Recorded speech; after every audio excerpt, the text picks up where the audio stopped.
What's up, friends? Welcome to my channel. I just wanted to weigh in on a little something. So there's this conversation going around where it's a red flag for people to not have friends and not to have a network of people that they love and have built relationships with. So I personally don't think that's a red flag. I think it can be and it might not be for a couple of reasons. Of course, I have personal experience with this, so I'm just going to share my personal experience. Honestly, because I don't want to be the kind of person who gets looked over because of the circumstances I went through. You know what I mean? And I also think maybe we should be so quick to judge that because of the story I'll share. But I do want to say I understand why people could see that as a red flag, but also consider people's circumstances before you do that. So I'll start by saying that I used to be married. If you've been on my channel, you already know that. But I used to be married, and funny enough, this person was an only child with no friends. Now, when I met this person, he was very depressed, actually. He was living with his father, who was very abusive. Yeah, not physically or anything, but he was acting as his dad's parent, which is weird. I'm sorry, not parent, but spouse, like cooking, cleaning, doing the traditional gender role, but as the female. You know what I mean? So none of this was a red flag to me. I don't know why. I can't answer that. But I will say this. That person did not have friends, and I will say what makes that a red flag from that perspective, everything else was a red flag too.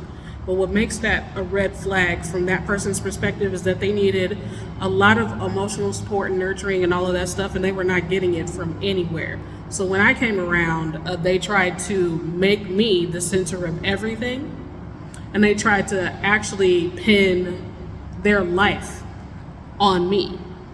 They wanted to make me their whole world and responsible for everything in their world. So that is absolutely not healthy. Did I see that? Yes, I did. But me coming from a healthy perspective, I was like, well, if I just make this person aware of this stuff, they'll be like, oh, now I see that this is bothering you, and I'll take steps to change that. So I'm a conflict resolution person. Like, I'm the type of person to talk it out and make changes. So since I do that, I expected the same from this other person. Didn't go that way. Now fast forward to the part that's important. We get divorced. And everything changes for me. So before I met this person, I had a full network of friends. I have 6 siblings, 1 parent was still living, and that was my whole social network. So this person had no social network. Their network was my network. So that's a thing too, that is, my particular situation wasn't healthy, but that's also something to consider. Just because someone doesn't have a network doesn't mean that they don't want a network. You know what I mean? So keep that in mind. But anyway, or that they can't be integrated into your network. I mean, that's iffy. There's definitely certain boundaries that need to be in place, that need to be clear for both of you. But that's something to consider. But anyway, my network was this person's network. So when the divorce and separation was happening, I'm the type of person to deal with these things internally. I'm the type of person who will grieve, process, reflect alone. What this person did during that process was go to my entire support network and tell them that I'm screwing up the marriage, it's my fault, I won't tell him what's wrong, I want to leave, blah, blah, blah, blah, blah. So what that did was have my entire network come to me and tell me that I'm doing this person wrong based on lies that he was telling them. So effectively, he did what narcs do. Narc is short for narcissist. He did what narcs do, and he essentially turned my entire network against me, my family and my friends, because they weren't getting my side of the story. I was dealing with my side of the story by myself, because obviously, even though I had friends and even though I had family, for some reason I didn't feel like I could go to any of them. So isn't that interesting? Sometimes you can have a bunch of friends. Sometimes you can have family. Sometimes you can have relationships. That does not guarantee that any of those relationships are healthy. So that's another thing to consider. I digress. Anyway, I had my siblings pressuring me to go back. I had my mother pressuring me to go back. And I had my friends pressuring me to go back because they're telling me that he went around to everyone and was crying and saying he didn't know what was wrong. BS. BS. Honestly, it wasn't a healthy relationship, and what it boiled down to was that I had lost a sense of self. I had found myself depressed without really an explanation, and like my life had taken a very steep downturn, and I felt like my life was way better before I got into this relationship. So maybe that's the thing. Maybe I need to get rid of this relationship, and perhaps I can get a sense of self back. So that's essentially what I did. I broke up, we got divorced, and then things hit the fan. 6 months after the divorce, my mother passed. That relationship was never healthy. I had, right before her passing, her toxicity was at a level that I couldn't deal with. So I was like, hey, we've had this relationship for I don't know how long. I've tried my hardest to develop a healthy relationship with you, to ask you what you need out of our relationship, and to tell you what I need out of our relationship, and it's not working. So I can't do this anymore. So I was about to go no contact with my mom, and then she passed. So divorce, 6 months later, my parents passed. My remaining parent passed. My other parent passed when I was like 14. So that wasn't all, folks. My mom was not a healthy person, mentally or physically. And my mother had, in our entire lives, pit us against each other as siblings. There's seven kids altogether. So my mom had favorites and scapegoats and all kinds of stuff, narcissistic dynamic things. So my mother passed, and I'm thinking, finally, we can all exhale. The person who has been having machinations in our lives, and the person who's been causing us so much stress is not in the picture anymore. So maybe we can use this opportunity, since both of our parents are gone, to come together as siblings and make our relationship stronger. Unfortunately for me, that meant addressing the elephant in the room about who and what our mother actually was. The reason why I wanted to do that is because, one, I finally felt like I could. I felt like I couldn't say the truth while she was still alive. So now that she wasn't alive, I was like, the truth. We can finally speak the truth. We don't have to worry about how she's going to feel about it, what kind of crazy, toxic, insane thing she's going to say. So I started talking to my siblings. The issue there is they were great apprentices of my mom. Yes, I'm not going to give you the whole story, but I will say that some siblings just kind of fell off the face of the map. They were around, but not super easy to contact.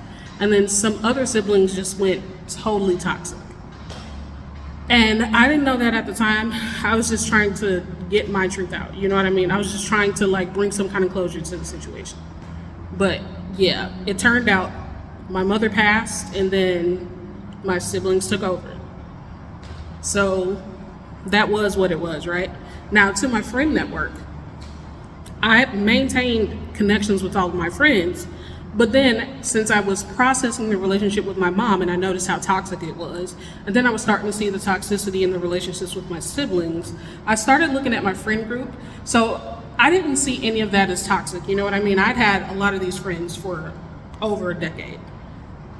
And I was looking around at my friend group, and I was noticing some things. For one, when my ex went around telling everyone lies, I felt betrayed that my family and my friends believed the lies. Like they hadn't known me either my entire life or much longer than they knew him. So believe it or not, a lot of people just go toward the drama, and they just believe that rumors and drama are true. And once they hear it, they don't really care about the truth. They want juice, they want tea, and they don't really care if it's real or not. But anyway, I still had my friends, but I did feel kind of betrayed. Like, you people are my network, and nobody wants to hear my side. No one thinks I have a good reason, and everybody's pressuring me to go back. So that kind of put a chink in the relationship with all of them. But as I was looking at my friend group, I noticed there was toxicity there too. I had one particular friend who was the same kind of nasty as my mom, and I just accepted it because it was familiar. I was like, oh, this person is horrible to her children, hates her children, doesn't want to be around her children, is very promiscuous, etc. Oh, this is familiar. You know what I mean? I don't know if my mom was promiscuous or not. I wasn't in her business like that, but her treatment of her children was not what you would expect from a healthy mom. But anyway, I looked at that friend, and for some reason I was like, I can't do this anymore, actually. I can't sit around and watch you be horrible to your children, and then I don't have to, but I feel so bad for these kids that I just want to show them some kind of care so they know that somebody gives a crap about them. Because when I was growing up, I felt the same way. I felt not seen, understood, respected, heard, or cared for by my mom. So when I saw the same thing happening in my friends' kids, I was like, if nothing else, I just want these kids to be seen by someone in their life. Their grandma was pretty good.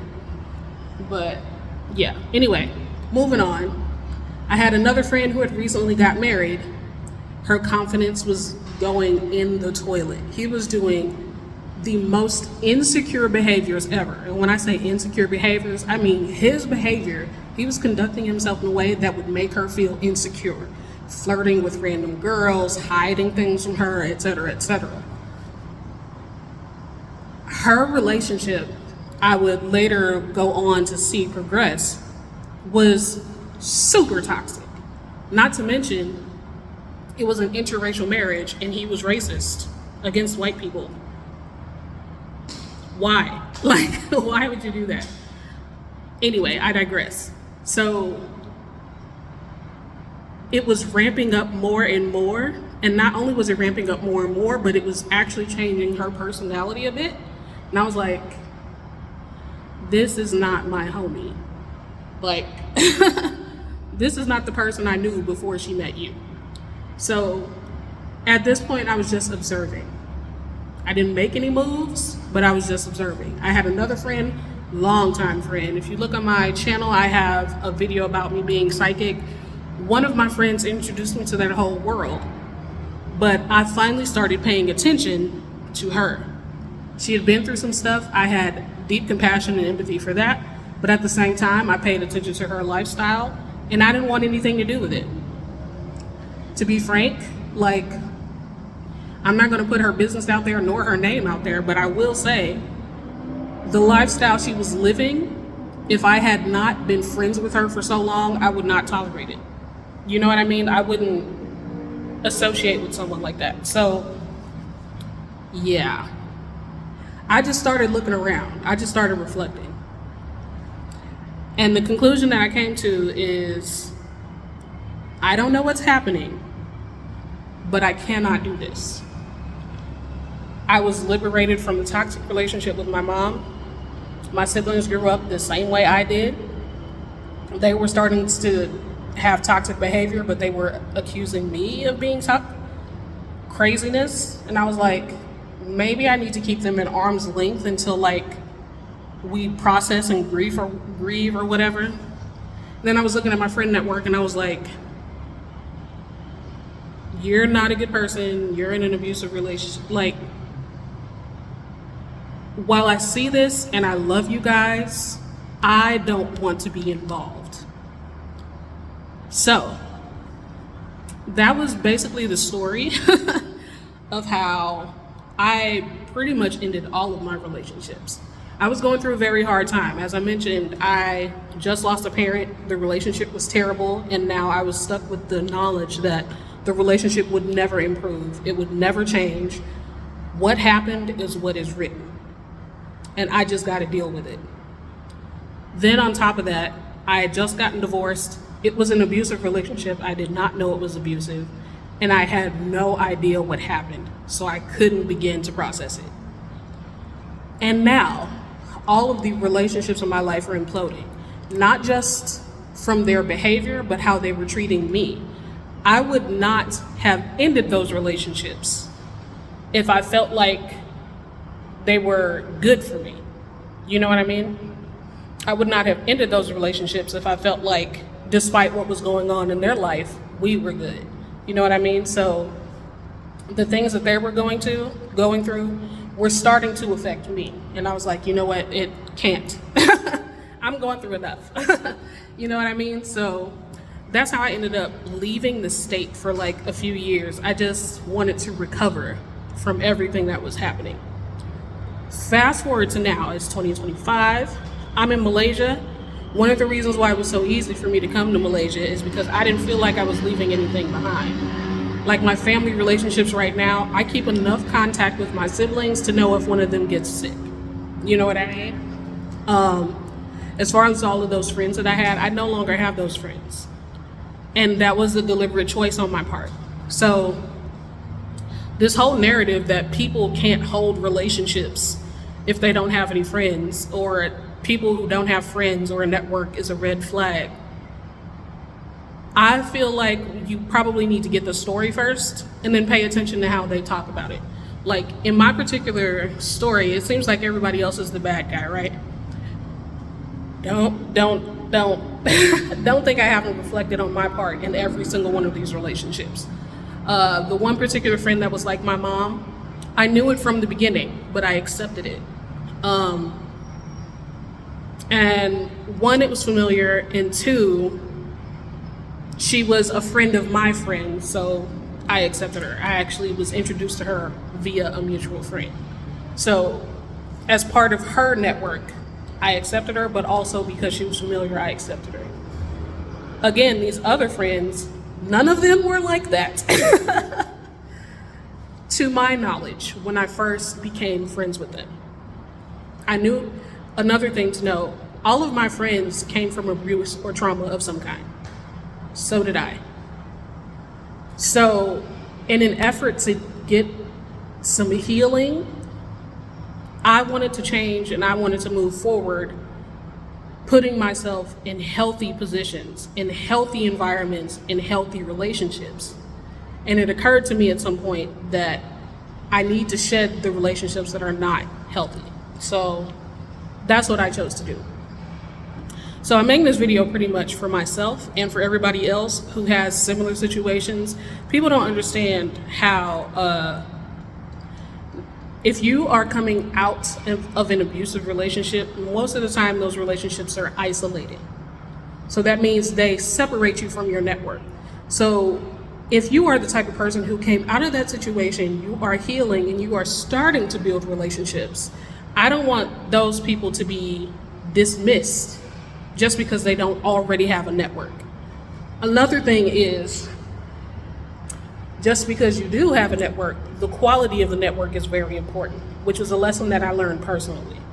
I had friends, and I had those friends for over a decade, but I was blind to their toxicity because I grew up in toxicity and it was familiar. Once I was no longer interested in toxicity, I saw it and I made a change. You know what I mean? So I just want to put out this little public service announcement to be like, don't be so quick to write people off. Maybe understand them a little bit. Maybe try to get the story a little bit and then make your decision from there. So that's all I got for you today. Thank you for coming to my TED Talk. I'm just kidding. But like for real, like I wanted to make this video for me too, because I don't want to feel like people are just writing me off because I don't have friends right now or that I'm not close to my family right now. I have a very good reason for both. And I don't want people to like dismiss me without understanding those reasons. You know what I mean? So I wanted to make this video for me and for everybody else who's in that same type of situation or have that same type of feeling. Anyway, like, comment, subscribe. Thank you for listening. I appreciate you for staying to the end if you did. If you want to support me, you definitely can. I have Buy Me a Coffee, I have GoFundMe, and I have a support tier on Patreon. And I would greatly appreciate your support if you'd like to. Until next time.